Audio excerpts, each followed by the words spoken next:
Oh. It's really meant for you.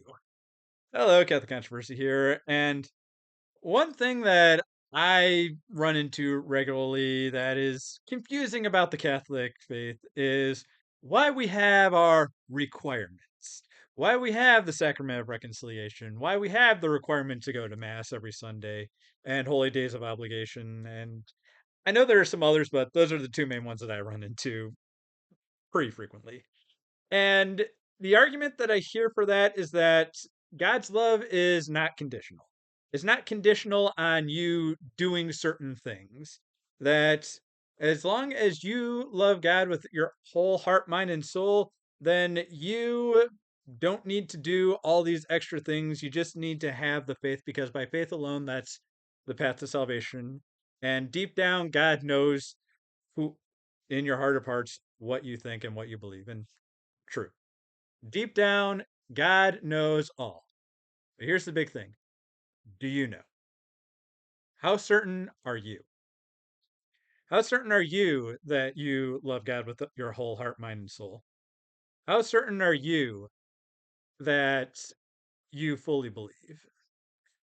And why we have these? Because let's face it, it is really easy to lie to ourselves.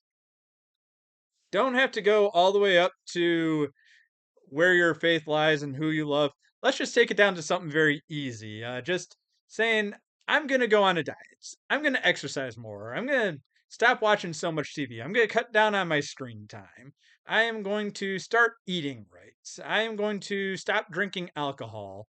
I am going to talk to my friends more and reach out more and all these other simple things that you're just doing, frankly, just for yourself. You're not doing it as a promise to anyone else. You are just promising yourself.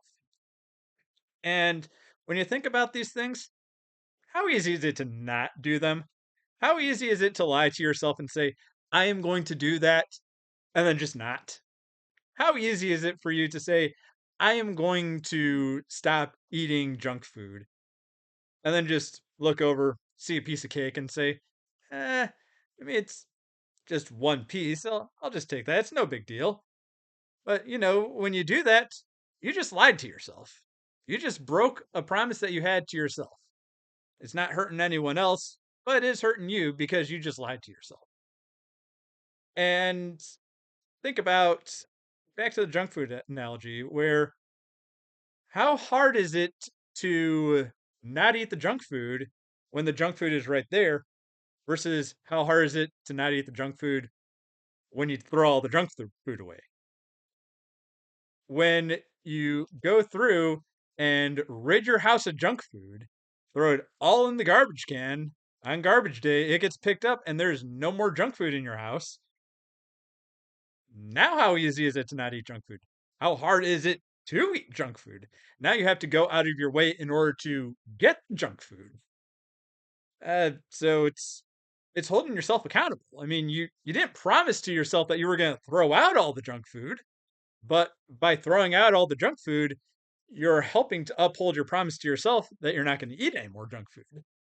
And, that's what these Catholic requirements, if you will, are. They're just helping to keep you honest. They're helping to keep you follow through with your promise and be truthful in what you're doing. And let's face it, if you are honest with yourself, it's not a sacrifice. It's just an act of love. When you pray every day, you're just talking with God. When you go to Mass, you are just visiting with Him. When you give to the poor, when you tithe, you are just doing a nice little act for Him. So, how I describe this and just like, okay, let's step back, go down a couple levels to a love that is not quite as great, but is easy to understand, and that is your love for your parents, your love for your children, your love for your spouse, your love for your family members, and your very close friends. Now, when you, let's say, you love them and but you don't do anything with them, how sure are you? Uh, you never tell your spouse that you love them. Okay, you may still fully believe that, and they know it, but the act still feels good. Still feels good to say, I love you. And it still feels good to hear, I love you. You go to your parents, and okay, you don't need to spend all your time with them. It's not conditional that they know that you love them if you don't see them. I mean, they still know that you love them, but it's if you love them, spending some time with them, taking them out to dinner every now and then, that's a nice thing to do. And it makes them feel good. And it makes you feel good. Giving your kids a nice birthday party, it's not something that they need to do in order to love them and for them to love you, but it sure feels nice. Sure is a nice gesture of love. Going out seeing your friends, I mean, if you don't talk to them at all, yeah, they might still love you and you love them, but you know, kind of drift apart, and that's how you can kind of fall out. But when you talk to them regularly, you stay close, and that love is still there. And that with all these acts, it's not a chore. That's the big thing, is that it's not a chore to tell your spouse that you love them.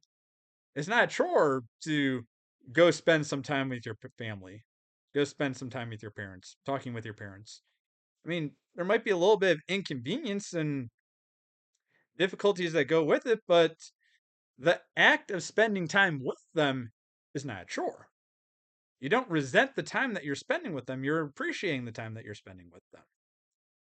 And giving things to your children, doing the big birthday parties, the fun Christmases.